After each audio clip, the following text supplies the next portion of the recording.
On this edition of Time About the Movies, Disney is heading back to Mars and hoping that we can finally get a movie on Mars that's actually a box office hit.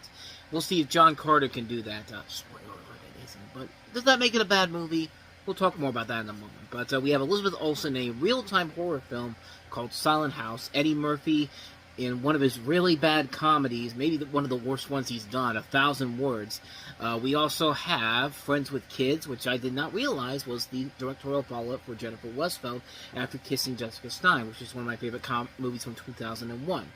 We'll take a look at that, and we'll also take a look at salmon fishing in the Yemen with Ewan McGregor, Emily Blunt, and Kristen Scott Thomas. It's March 9th, 2012. This is Time About the Movies.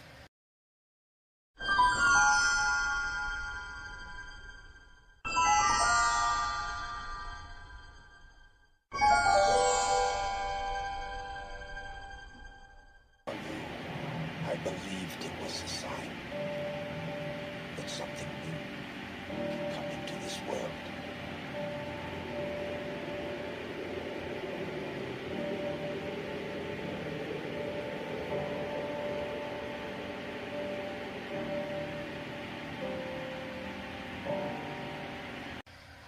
You know, good and well that Disney decided to say, let's take of Mars off the name of John Carter of Mars because, we've had so many bad movies that have flopped on Mars. I mean, last year we had Mars Needs Moms, Mission to Mars. Just Mars is apparently box office poison, according to the Hollywood scene, apparently, because if you put Mars on the title of a movie, chances are it's not going to do well. And apparently it applies to movies that don't have the of Mars in the title, but because, this thing still pretty much bombed at the box office. But is it a bad movie? We're going to touch on that in just a second. Welcome to Time About the Movies, though. Today we are taking a look at the 5 films released on March 9th, 2012. And our first movie is John Carter. And in this movie, you have the story of it's the first interplanetary adventure of John Carter, who, of course, is based off of a character from the Edgar Rice Burroughs novels, of course, the same guy that gave us Tarzan. And you have John Carter starring Taylor Kitsch in the title role, along with Lynn Collins. And, his attempts to mediate civil unrest amongst the warring kingdoms of Barsoom. And to be perfectly honest, I did not see this movie for the longest time ever. I didn't want to see it when it came out, even though I was curious of how Andrew Stanton would do as a live-action director after his work with many Disney Pixar movies in the past. And, people were dissing on the film, and I just had no real reason to go see the film. And I finally saw the film years later, and I'll tell you this. It may have been a bomb, but it really shouldn't have been. It wasn't a bad movie. It's not a great movie by any means, but it certainly is a lot better than people make it out to be. I mean, I didn't come out hating it like most people did. I just thought the overall final product was just simply okay. Nothing too fancy or too ridiculous to hate it. It was just a fun little B-rated action film that has its heart intentions in the right place. You can see the production value there in a lot of those scenes. But it never takes that next level to become something groundbreaking or exciting you expect from this, especially with Disney behind it. Disney has been trying so hard to create the next Pirates of the Caribbean with so many blockbusters, and this one feels like they're right on the cusp of getting there. They're right on the cusp of getting it done, and then it completely bombs at the box office. This thing cost $350 million to make and had a budget like $263 million, and it ended up resulting in a $200 million write-down for Disney when the thing only bought back $284 million worldwide. I mean, and you can clearly see why in the script. And the script has a lot of good people behind it. You've got, Jim Morris, who wrote for... I'm sorry, I read that wrong. But, Mark Andrews, Michael Chabon, Lindsay Collins, who produced Inside Out, also did this movie. Jim Morris, who worked on a number of Pixar movies. The effort is there, but the script is about as predictable and as cliched riddle as you can get. And it runs way too long. It's over 2 hours long, but they pad it out with stuff that's not exciting whatsoever. But if anything, I'll say it's not a great movie, but I still kind of enjoyed it. It tries to do something unique and different at times, but it never does enough to make it stand out on its own. I mean, it's certainly better than something like a Green Lantern movie, which you could definitely see the similarities to Green Lantern in this movie. This one was at least trying, but they should have tried a lot more to make it stand out more. Sadly, it was really one of Disney's biggest flops at the time. I mean, there was a lot of movies that were putting out that were actually becoming hits, but just like this and Mars Needs Moms, big box office bombs, and essentially kind of sent Andrew Stanton back to the animation realm where he's thrived there. So take that for what you will. So that's John Carter. So let's go ahead and move on to our next movie. It's Elizabeth Olsen in her first big leading role in a mainstream movie. This is Silent House. Why are you doing this to us? Silent House. Starts March 9th. Oh God, it's Jehovah's Witnesses. Run for your life, Elizabeth Olsen. I apologize for that, but yeah, this is a weird movie, man. Like, the trailer, the big selling point of the trailer was the scene where, Elizabeth Olsen's in the car. She looks back to see if someone's behind her, and there's nobody there. And then all of a sudden, she turns around. She's screaming because she sees somebody in front of her, and I could not figure out what she was even yelling about. Like, you can't even see the entity in various in the various scenes that I've tried to look at. I even tried looking it up before I watched this again, before I got ready to talk about this again. And I've tried to watch the trailer again to see if I could figure it out. You can't figure it out. Well, you can't figure it out. Like, you can't really see anything. I don't know if it's just because I'm watching it on a computer screen or I'm watching it on a television screen. I even had a Blu-ray. I think it was End of Watch that had that trailer on there. I could still never figure out what the hell she was even screaming at. But it's been a long time since I've seen this movie, but it is an intriguing concept overall. You've got Elizabeth Olsen starring as a young woman who's terrorized in her family vacation home while cleaning the property with her father and uncle. And this is supposedly a real-time-esque horror film similar to something like Alfred Hitchcock's Rope, which is a fun idea overall. It's a good idea overall. A movie like this could be really entertaining. Unfortunately, the script really is the biggest downfall of the movie, especially the final 15 minutes where the big reveals come out, and when you see what the big twist is, it's just kind of like, you gotta be fucking kidding me. Like, you were on a roll with something beforehand, and then this is how you're gonna end it? With this? And God bless Elizabeth Olsen. She's trying her best to hold it together, but the last 15 minutes is really where the movie just completely falls apart. The ending is so poorly put together. They waste a lot of effort and talent, everybody involved in here, and you expect so much more from it, but no, it takes the gimmicky route. It tries to be daring and brave. Well, no, it's very predictable. Like, you know how bad it is? Cinema Score gave it an F. That means people who saw the movie rated it an F.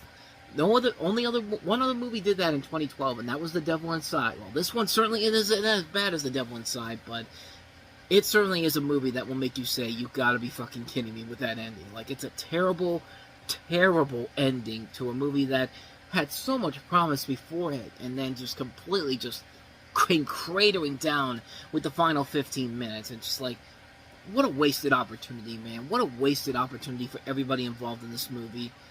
Silent House, this whole movie should have just stayed silent until they wrote a better script. So, you know who else is remaining silent this weekend? Eddie Murphy. Let's talk about 1,000 words. Talk dirty to me, Jack. Wow. 1,000 words. Rated PG-13.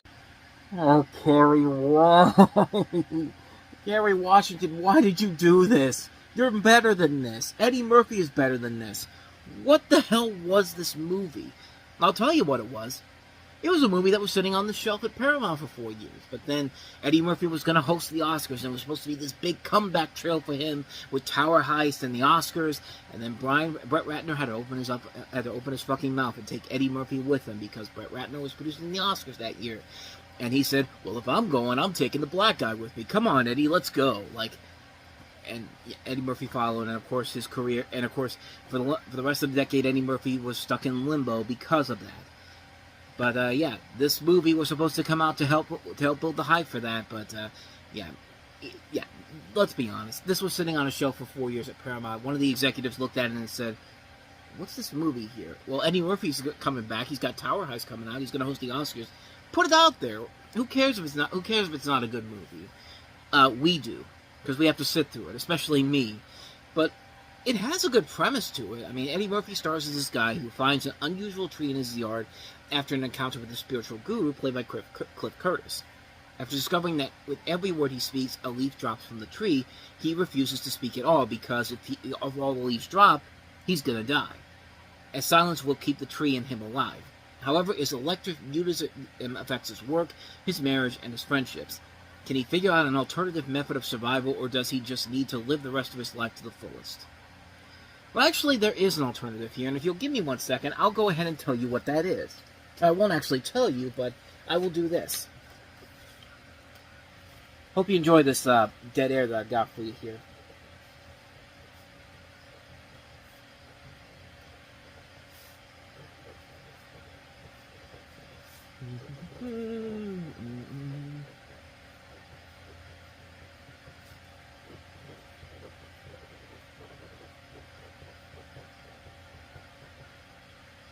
Hope you enjoyed that, but yeah, here's what Eddie Murphy should be doing throughout this movie.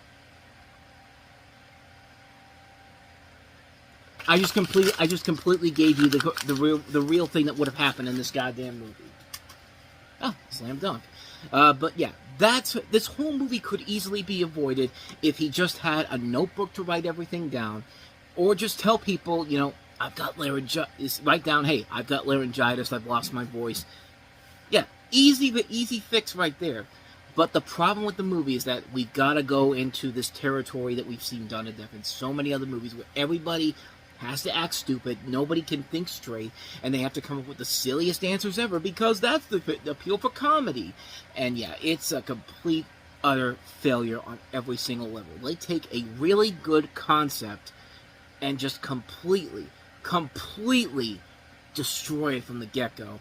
And I said at the beginning, like, Kerry Washington was coming off, she was gonna have a big year with this year because Scandal was coming on the air, and that was gonna become a big hit for ABC, and showed that, hey, she's actually a really damn good actress and really has a lot of worth in the world. She's completely wasting it here by being the person who has to be the one that has to play the stock character where, you don't love me anymore. It's just like, shut up. Like, I hate characters that I hate the badly written characters like this. Like, the dude is literally going to die if he keeps talking. And yet nobody can say that, but just write it down. Just write it down. Like, seriously, write it down and just get it over with. But I'm sorry, we can't do that because we wouldn't have a movie. That, according to our logic, you had this sitting on a shelf for 4 years. You spent $40 million on this pile of garbage. Fuck you. You don't get no sympathy from me with this movie whatsoever. You wasted all this talent on here. You got Clark Duke, you got Cliff Curtis, Allison Janney, Ruby Dee, Jack McBrayer, John Witherspoon. So many good people in this movie, and you wasted it on this pile of garbage. Like, this is unbelievably bad on so many levels. And this is the last thing Brian Robbins did as a director before he eventually went on to become one of the big guys at Paramount. And this actually was Eddie Murphy's last movie he made for 4 years. This movie literally killed his career for 4 years before he eventually came back in Mr. Church and essentially kind of began his latest attempt to bring back his career. And something I'm just noticing here as I'm looking at this, one of the producers on this is Nicolas Cage, which I think is kind of interesting because that makes me think that this movie was probably written for him, but they eventually basically gave it to Eddie Murphy because Nicolas Cage was obviously picking some really bad scripts of his own, which this should have been a match made in heaven. Two guys who can't pick good scripts, and they picked this pile of garbage here. But the biggest problem with the movie is the premise. I mean, there's potential for a really good premise here, but when you have Eddie Murphy, who is known for making you laugh with the way that he talks, having him completely silent, that was the biggest mistake this movie made right from the get-go. And a plot that could easily be fixed with one thing. Just have him have a notebook, have him have some paper, write the shit down, and then your whole movie could have been absolutely avoided. Like, this movie was awful. This was one of the worst comedies I've ever seen in my life. A waste of everybody involved in it. It's not funny. The fantasy elements are completely garbage. There is potential for a good movie here, but sadly, the film takes the easy way out. It's easily the worst thing Eddie Murphy has made, and that's saying a lot. This is the guy that risked an Oscar for Dreamgirls to do Norbit. This is the guy that made Imagine That. This is the guy that made Meet Dave. This is the guy that wasted all these years to give us the Coming to America sequel nobody was asking for with Coming to America. This is the worst thing he's done. Plain and simple, no question about it. I hate this movie so much. This is absolute horse shit. Plain and simple. So, if anything, the people that really need to shut up are the people who said yes to this. Just shut up, man. Just shut up. I mean, I could play that song right now, but, copyright reasons. So, shut up, just shut up, shut up. Just like what people want me to do right now. Okay, I'll shut up and move on to the next movie. A much better movie, a much better comedy than A Thousand Words, Friends with Kids. Friends with Kids, rated R. Wow, I got a kiss. Starts Friday. It's quite interesting that they actually do bring up the fact that half the cast is from Bridesmaids, because, controversial opinion, I like this a whole lot better than Bridesmaids. I think this is the better Bridesmaids movies than the Bridesmaids film we got last year.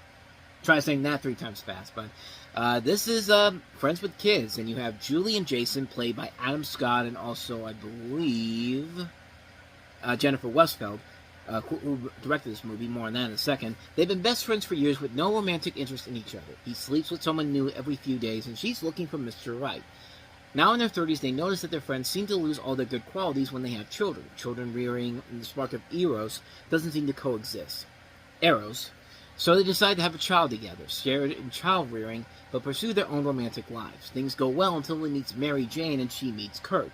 Both seem like perfect mates. What could possibly go wrong? Well, we wouldn't have a movie if that wasn't the case. And Mary Jane in particular is played by... I can't find the name. Mary Jane is played by Megan Fox, and Kurt is played by Edward Burns. In addition to Adam Scott and Jennifer Westfeldt, as I mentioned before, you got 4 of the stars of Bridesmaids: John Hamm, Kristen Wiig, Maya Rudolph, and Chris O'Dowd among the cast as well. And it's notable because this is Jennifer Westfeldt's first directorial effort since Kissing Jessica Stein, which was one of my favorite movies from 2001. 2001 or 2002. I could have sworn it was 2001. But one of those years. It's one of my favorite movies from that year in particular. And so I was really looking forward to watching this, and I really am glad I found it. It was one of those smaller movies you had to rush, you had to go find it somewhere, and I really am glad I did, because it is a really, really entertaining movie. It's a film that is very well done. The acting overall is top-notch. Everybody in here works very well. Megan Fox gets a chance to show that she's not just the sex pot, she was in Transformers and Jonah Hex. She actually gets a chance to act in this one, and she's not has to do a whole lot, but certainly it's a lot better than some of the other films she's been involved in, per se. But, yeah, the movie overall is very funny, and it's really good to see that Westfeldt has not lost a beat as a director. And, she makes a movie that's just as good as Kissing Jessica Stein is. I mean, Kissing Jessica Stein, I think, is a much better movie, but this one is right up there in terms of great entertainment value all around. The acting overall is great. The comedy is really good. It's a nice slice-of-life, real-life movie that people can look at and have a good time with it. It's a very fun film. I enjoy it a lot. Friends with Kids is one you should definitely check out. Plain and simple. So let's go ahead and take a look at our last movie that we have here, and that is Salmon Fishing in the Yemen. Salmon Fishing in the Yemen, in theaters March 9. Ready. Which is funny because when you think of this movie, most people would think of this. These performances, the Emily Blunt. Salmon fishing in the Yemen. Emily Blunt, always beautiful, always amazing. And when the salmon are coming out, when the bad guy comes, and the salmon's like, and you're in Yemen. And you're in Yemen. As cringy as that may look, that bit's actually funny from the 2013 Golden Globes, where they're talking about, the nominees, and they're doing this bit here, and yeah, like I said, it can be cringy at times, but it's worth it for the comedy from not just them, but from everybody in the audience. Specifically, that's where the Tommy Lee Jones meme of him looking like he wants to go ahead and kill everybody in the room because he's so uninterested in what's going on. That's where that came from. But yeah, it doesn't say a lot when that's the most memorable thing about the movie in general, but the movie itself isn't bad overall. You got a fisheries expert, played by Ewan McGregor, who's recruited by a consultant to help realize the Sheikh's vision of bringing the sport of fly fishing to the Yemen desert, initiating an upstream journey of faith to make the impossible possible. This is written by Simon Beaufoy and also features the direction of Lasse Hallström, 2 capable writers and directors coming together here, and a film that is it's kind of a nice slice of life, simple movie. There's no really big stakes overall. It's a very quirky film. It's a film that works because you do like the chemistry between the stars. Ewan McGregor and Emily Blunt work well off each other. Kristen Scott Thomas is really good in here. It's a nice little comfort food movie. It's a type of film where the stakes aren't really high in general. You're looking at these beautiful landscapes of the deserts and all that, and you do get involved with everybody's intentions of what they're trying to do here. Like, you really do get invested with it per se, and I think there is a lot to admire about the film, in the fact that it's just a little film where there's not really a whole lot of big stakes, but what's worth it in the end is the overall enjoyment factor of what you get from the film itself. I think it's a very solid film, a very entertaining film, very underrated, honestly, and probably one of the better CBS films I've ever done, per se, because, yeah, we've looked at some of their movies over the last couple of years. We've not found a lot of big winners overall, but this might be their best one to this point. I'd have to double-check again just to make sure, but I could have sworn that was it. I'm pretty sure, but there might have been maybe one more that I'm missing here. Now I'm curious. Let me double-check here. They've had a couple movies that I didn't hate. Faster, The Mechanic. We just talked about The Woman in Black. So maybe they are starting to turn the tide here a little bit here. Maybe I'm just overthinking it. But this is probably the first one that I would say that is definitely one of the stronger films they've done. But they would get better as the decade goes on. So take that for what you will. So anyway, yeah, that's salmon fishing in the Yemen.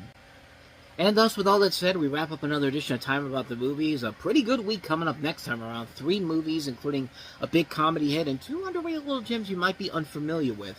We've got Channing Tatum and Jonah Hill starring in 21 Jump Street, directed by Phil Lord and Chris Miller, which turned out to be one of the big comedy surprises of the year, and one of the big surprises of all time. I mean, who would have thought a 21 Jump Street movie in 2012 would be one of the best comedies you'll ever see? But we also have Will Ferrell starring in a Spanish comedy, Casa de mi Padre.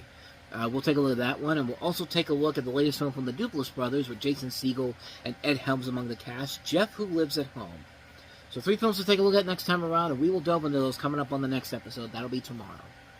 So with all that said, thank you so much for watching this. I hope you enjoyed it. If you did, please go ahead and hit that like button, that subscribe button, and that notification button. Also, don't forget to check out our playlist, and don't forget to check out the last episode we did. So with all that said, whether it's in the past, the present, or the future, I will see you at the movies. Take care.